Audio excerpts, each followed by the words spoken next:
Here's something none of us wants to hear, especially as ambitious people who want more out of life. Mediocrity doesn't have to be a curse. In fact, it can even be a gift. We've been lied to about greatness. Somewhere along the way, average became an insult. Mediocrity became a sickness. Ordinary? A prison to escape. We were taught to believe that if you're not exceptional, you don't matter. That unless you change the world will forget you. That the only life worth living is one that burns bright, loud, and bigger than everyone else's. But Montaigne, the man who helped invent the modern self, would laugh at that idea. He wasn't a conqueror. He wasn't a prophet. He didn't lead a nation, a movement, or a revolution. He sat in a small tower. He wrote about his thoughts, and he lived a life so average that people forgot how radical it was. Montaigne believed that the obsession with being great is the very thing that makes us miserable. Because when you need to be extraordinary, you stop being yourself. You become an actor, auditioning for worthiness. Every moment is a performance. Every flaw becomes a threat. You compare, you compete, you pretend, until one day, you forget who you were before the applause. But Montaigne offered a strange, almost rebellious idea. What if peace lives not in superiority, but in surrender? What if being average, truly, fully, unapologetically average, is the only real way to be free? He didn't mean mediocrity in the modern sense, not laziness, not giving up, but a kind of honest enoughness. A life where you don't need to be more than you are, where you're not chasing perfection or pretending you have all the answers, where your value isn't measured by how many people clap when you enter the room. The truth is, we don't talk about that kind of life. Because it's not glamorous, it doesn't sell, and it doesn't stroke the ego. This is perfectly illustrated by a parable that you may have heard before. A wealthy businessman went on a trip to a small village by the sea. Walking along the coast, he saw a fisherman returning from fishing. He was surprised because it was only just past noon. The fisherman did indeed have more than half of his net filled, but other fishermen fished until evening to return with a much richer catch. Intrigued, the businessman approached the man mooring his boat. "Excuse me, why did you come back so early?" he asked. "Because I'm done fishing," explained the fisherman. "Is there something wrong with your boat?" pressed the businessman. "No, why? It has served me well for years." "Then why didn't you stay longer to catch more fish?" "What for?" "What I caught is enough for me and my family.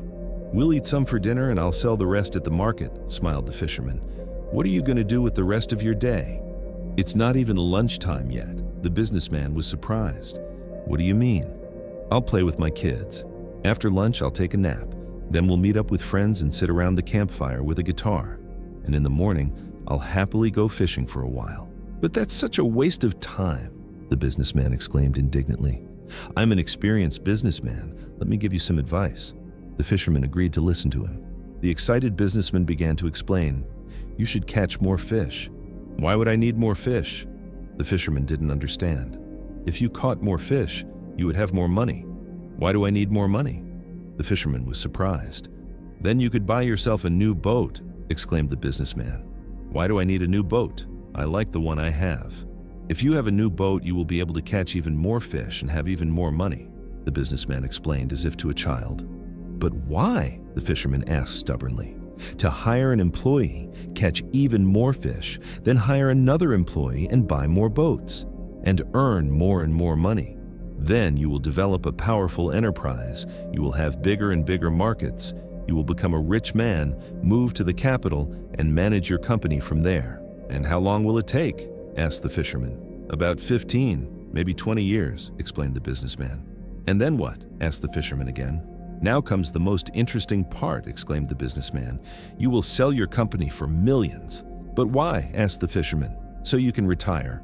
Then you'll move to a small island. You'll be able to fish for pleasure, spend time with your family, take a nap after lunch, and sit with your friends around a campfire with a guitar. Do you see how absurd it is? Why would we waste our entire lives chasing what is commonly called success, only to end up doing what we can already do right now?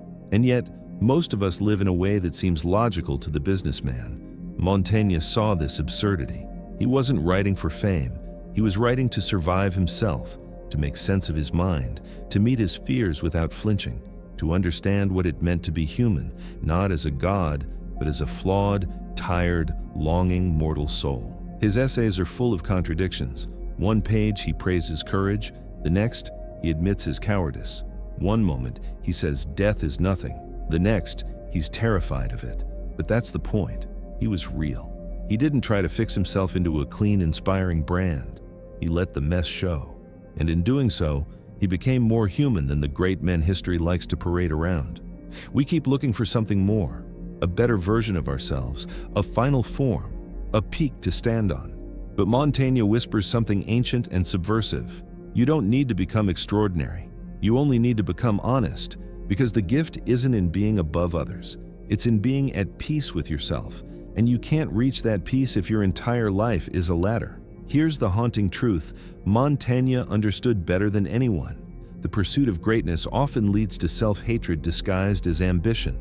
You think you're growing, but really you're running. You think you're achieving, but really you're hiding. You think you're transforming, but really you're erasing the parts of yourself that don't fit the image. But what if those parts are the most sacred? The clumsy ones, the boring ones, the tired, slow, unsure ones that don't want to be anyone else, just to be allowed to be.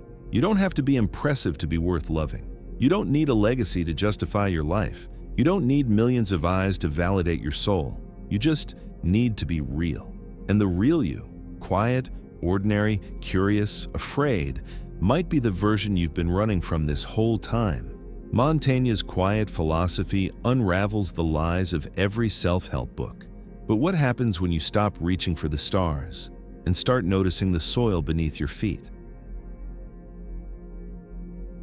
We've been trained to believe that normal is a curse, that being just okay is failure, that unless we're extraordinary, we're invisible. But who taught us that? And more importantly, who benefits from us believing it? The truth is, most people don't strive for excellence because they love life. They do it because they're afraid of disappearing. Because somewhere along the way, someone taught them, you're only worthy if you shine. But Montaigne would laugh at this, because he knew the pressure to be great is often the reason we suffer. Montaigne didn't write to be famous. He didn't write to win over philosophers or change the world. He wrote to understand himself, to sort through his confusions, to express thoughts that were half-formed, contradictory, sometimes ridiculous. He once said, "I quote others only the better to express myself." There's no ego in that, no pretense of genius, only a humble man reaching into the chaos of his own soul and trying to make sense of it, little by little.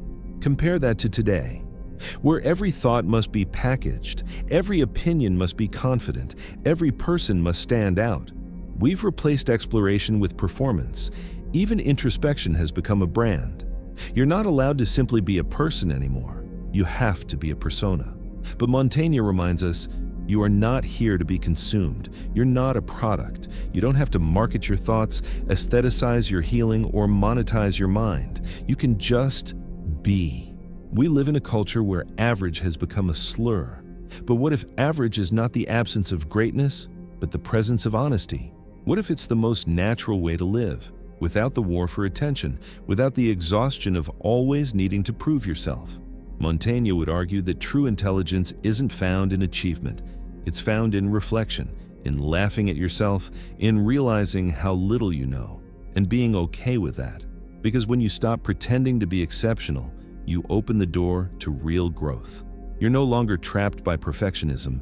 You're no longer terrified of being found out. You're just here, showing up with your full, imperfect humanity. There's a strange dignity in being ordinary, and Montaigne knew this intimately. In his writing, he spoke of things that were mundane, bodily functions, family quarrels, everyday emotions. Nothing was too small for him to examine. Why? Because he believed the deepest truths hide in the things we overlook, that our everyday selves, not our elevated, polished ones, are where the soul is most visible. A man must be a little mad if he does not want to be even more stupid. That's Montaigne's way of saying, don't take yourself so seriously. It's okay to contradict yourself. It's okay to ramble. It's okay to live without a thesis. This isn't failure. This is the rhythm of being human. But why is that so hard for us today? Why is it so terrifying to be average? Because we live under the tyranny of comparison. From the moment we wake up, We're flooded with highlight reels, people more beautiful, more accomplished, more articulate than we are. And slowly, quietly, we begin to believe, there must be something wrong with me. But Montaigne's answer would be simple. There's nothing wrong with you. There's something wrong with the standard. The problem isn't that you're not enough. The problem is the culture keeps moving the goalpost. Today, being average is framed as laziness, but Montaigne saw it as balance, as the art of knowing when to stop reaching and start living.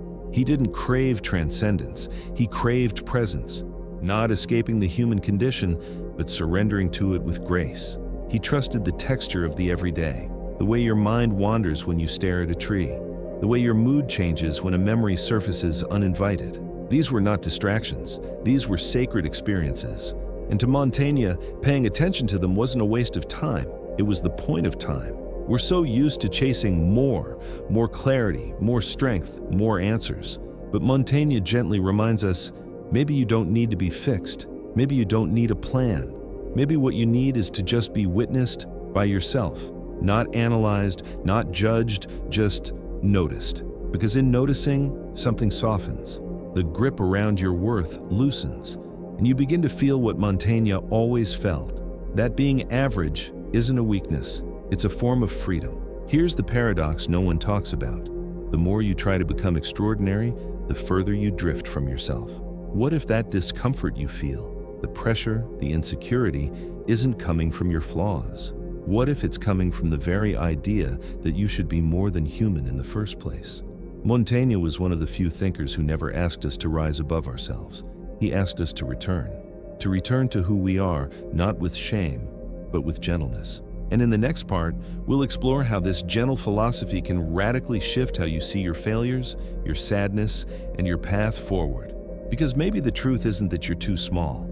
Maybe it's that you've been trying to become someone else's idea of big. We all have an image in our heads, the future version of ourselves. Calm, strong, successful. Someone who has it figured out. Someone who knows how to love without fear, who wakes up early, who never doubts, who's finally whole. And this image haunts us, because we're never there. Montaigne, more than anyone, understood this quiet torture, this belief that our current self is incomplete, a draft, a rough sketch waiting to be edited into something worthy. But he shattered that idea. Instead of striving to become a perfect version of himself, he spent his life learning to befriend the version that already existed. And this is the painful truth our self-help age forgets. You don't become whole by fixing yourself. You become whole by meeting yourself. See, Montaigne was deeply honest about his flaws. He didn't hide them. He wrote them down. He explored them. He even laughed at them. He said, "I study myself more than any other subject. That is my metaphysics. That is my physics." He didn't try to conquer himself. He studied himself, not as a broken project to repair, but as a human being to understand. This is the gift of being average. You're allowed to be a question, not a conclusion. You're allowed to be in process. But modern life hates this. You're told to find your life purpose, to build your personal brand, to be extraordinary. But Montaigne would whisper, what if the point isn't to be extraordinary, but to be sincere? Because here's the secret. Trying to become someone else is the fastest way to lose yourself.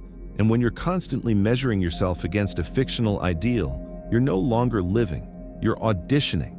You become an actor in your own life, always rehearsing lines, always pretending you're closer to the final version. But Montaigne asks, what if there is no final version? What if this, your confusion, your awkwardness, your doubt, is not a failure? What if it's just you? Most people live as if there's a scoreboard running. They collect accomplishments like trophies, hoping they'll finally feel complete. But no matter how much you collect, the emptiness remains. Because you're not trying to feed your soul, you're trying to impress your ego. And the ego is never satisfied. Montaigne didn't play that game. He wasn't trying to win at life. He was trying to understand it. And that's what makes his voice so healing. He didn't stand above humanity and preach. He walked with it, confused, clumsy, curious. He said, I am human, and nothing human is foreign to me. That's not a declaration of superiority, it's a confession of solidarity.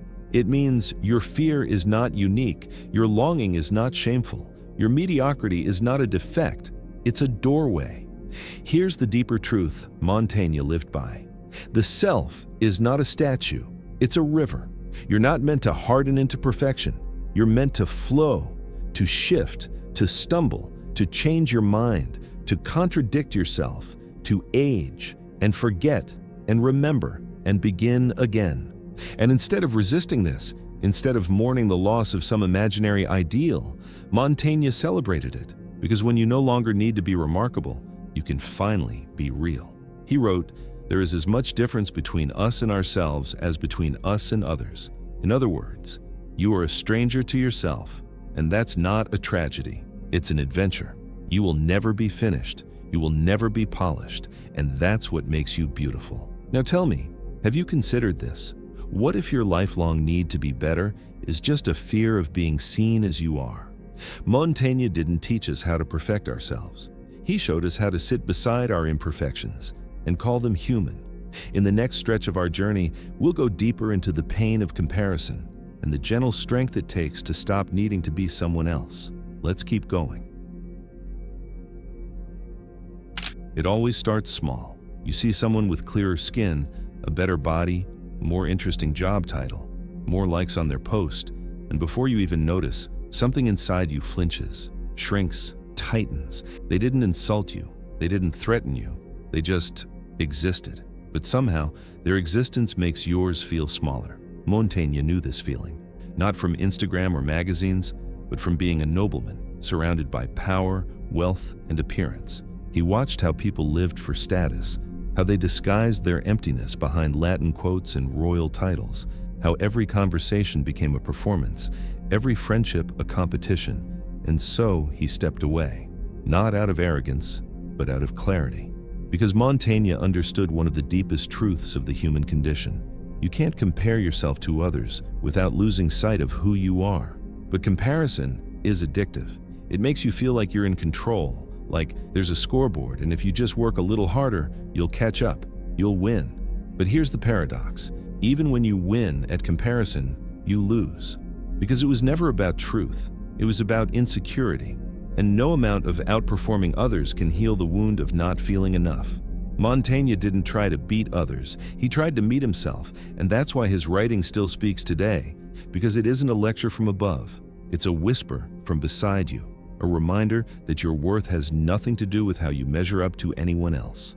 He wrote, "No wind is favorable to a man who does not know where he is going." In a world obsessed with speed, Montaigne chose direction. In a world obsessed with becoming better than others, Montaigne chose to become more himself. And this is the tragedy of comparison. It turns other people into mirrors, and your reflection always comes back distorted. Because you're not seeing them.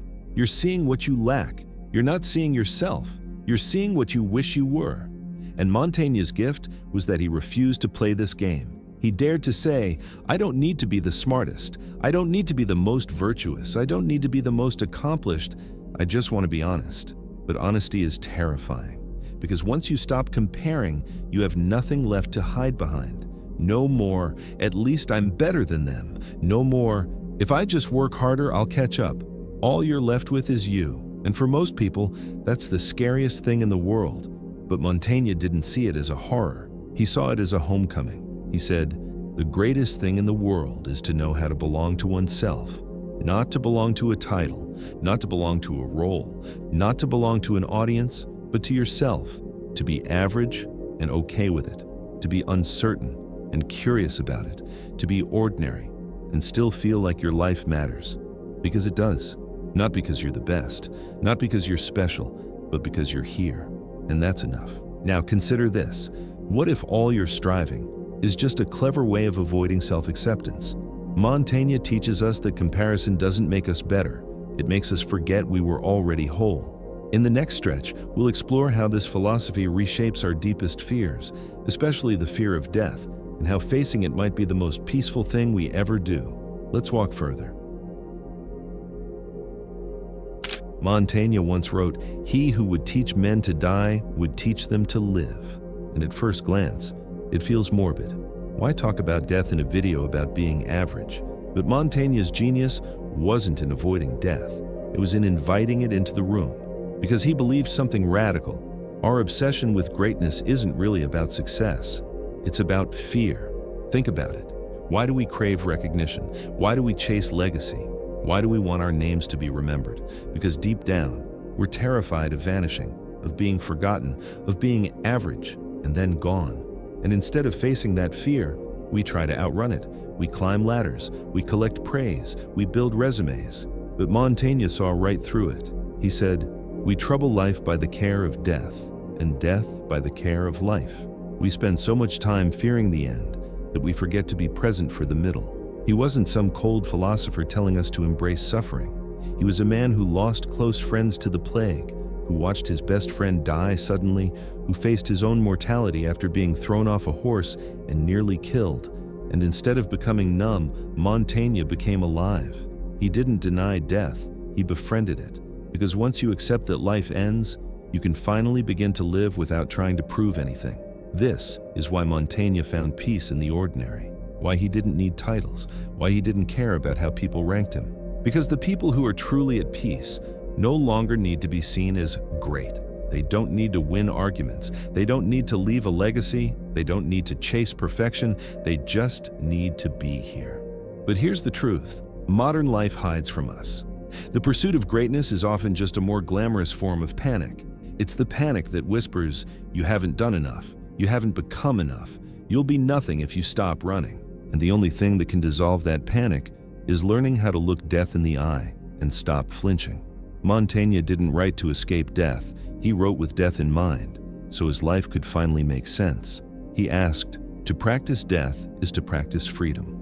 A man who has learned how to die has unlearned how to be a slave. Most people are slaves to achievement, slaves to timelines, slaves to a future that never comes. But when you face death honestly, a strange thing happens. You stop rushing, you stop faking, you stop running from yourself, you just live. Montaigne sat in his tower and wrote about things that scared him. He wasn't trying to impress the world, he was trying to make peace with it. And that's what makes his work so powerful. He didn't give us rules, he gave us permission. Permission to feel uncertain, permission to question everything, permission to let go of the need to become something more, because maybe you already are enough. Now think about this. If your life ended today, would it feel like it was yours? Or did you spend it trying to become someone else? In the final part of this journey, we'll explore Montaigne's surprising answer to the question, how should we live, knowing we're average, uncertain, and mortal? It might just be the most freeing truth of all. Let's walk the last stretch together. Montaigne never set out to change the world. He didn't believe in becoming a hero. He didn't preach the pursuit of greatness. Instead, he offered something far more subversive. He told us it's okay to just be human, that it's okay to not have the answers. It's okay to contradict yourself. It's okay to be scared, lost, uncertain, and still alive. In his essays, Montaigne famously said, "I am myself, the matter of my book." Not his theories, not his achievements, not his perfection, just him, in all his mess, in his doubts, in his flaws, in his everyday thoughts and fears. And that was his revolution. In a world where everyone pretends to be more than they are, Montaigne reminded us, you don't have to be a genius. You don't have to be a warrior. You don't have to be enlightened. You just have to be real. We live in an age obsessed with becoming the best version of ourselves. We chase productivity hacks, self-improvement routines, endless ambition. But what if the deepest kind of peace comes not from improving yourself, but from meeting yourself as you are?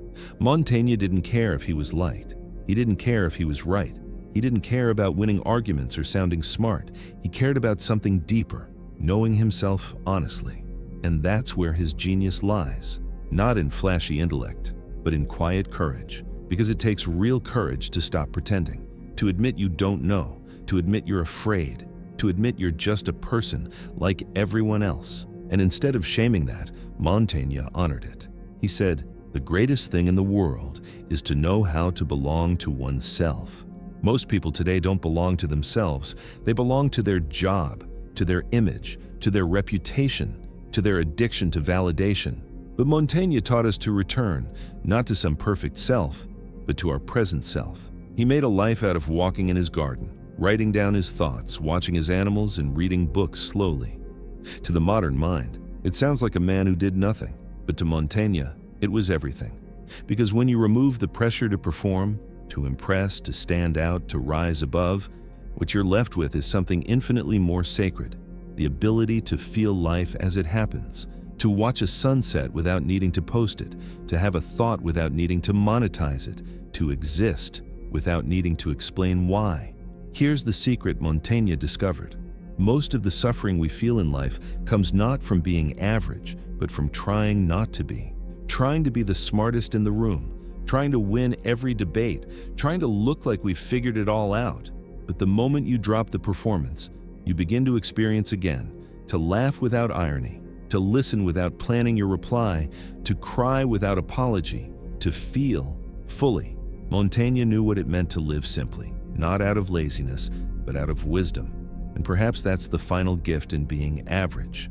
When you stop chasing titles, you notice trees, you notice people, you notice silence.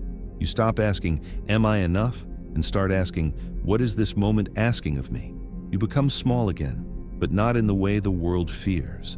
You become small like a child picking up a shell on the beach, small like someone who no longer needs to conquer anything, small and finally free. So many people today are looking for the next big answer, the next philosophy, the next upgrade, the next stage of transformation. But Montaigne offers us something humbler and maybe more profound. The soul that has no established viewpoint wanders without guidance. All things to it seem the same. What he's really saying is this: if you don't know yourself, no success will save you. If you don't understand your soul, no achievement will settle you. If you don't love the ordinary, the extraordinary will always feel hollow. This is the forgotten beauty of average. It's not mediocrity, it's not giving up, it's not stagnation, it's learning to be here as you are, without shame. It's finding holiness in small days, not in big victories. It's understanding that your life isn't a brand, a pitch, a campaign, or a legacy. Your life is something you're allowed to live, without needing to prove a thing. If this video helped you breathe a little easier, or reminded you of something you'd forgotten, share your thoughts in the comment and give this video a like so it can reach more people that need to hear this message. And if you're not yet part of our community, join us by clicking the subscribe button and notification bell so you never miss out on new insights. This is a space for seekers, people who've stopped chasing perfection and started walking inward. Until next time, keep shining, not to be seen, but to see.